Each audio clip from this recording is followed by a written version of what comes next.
У верасні наступнага года мемарыяльны комплекс «Брэсцкая крэпасць-герой» адзначыць свой паўвекавы юбілей. За гэтыя гады ўсё, што было зроблена амаль 5 дзесяцігоддзяў таму ў плане азелянення тэрыторыі, перастала адпавядаць патрабаванням сучаснага ландшафтнага дызайна.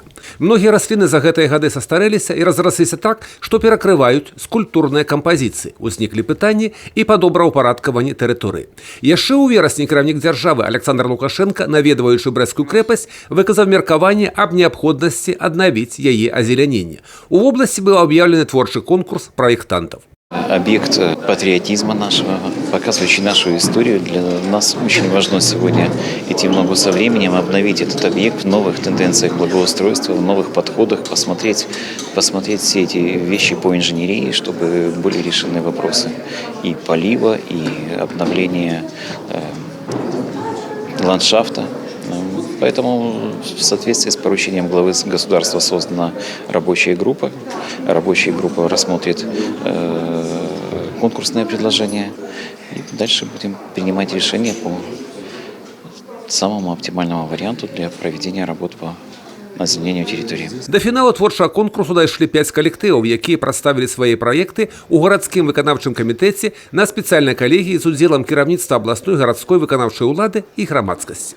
Праца над праектамі доўжылася цэлы месяц. Умовы і задачы былі пастаўлены для ўсіх аднолькавыя – прадставіць рэальныя работы, каб часткова рэалізаваць іх ужо до 9 мая гэтага года. Сильно разгуляться там нельзя. У нас есть утвержденный детальный план территории, у нас есть охранные зоны Брестской крепости, по которым просто насаждение новых деревьев запрещено. То есть можно, обосновывая на месте старых, то есть удалили дерево, взамен его посадили новое дерево. Но таких ограничений нет к кустарникам, к цветникам. То есть задача была на тот, скажем так, красивый пирог грамотно расставить вот эти вот красивые вишенки, чтобы действительно мы получили объект международного уровня, международного класса.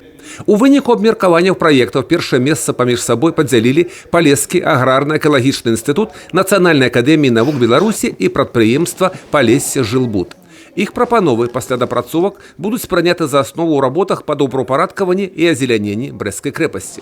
Фінансаванне будзе весціся на пазабюджэтныя сродкі мемарыяла, сродкі з бюджэта вобласці горада і Міністэрства культуры Беларусі. Юрый Пецур, Тыгран Акапян, тэлерадыёкампанія Брэст.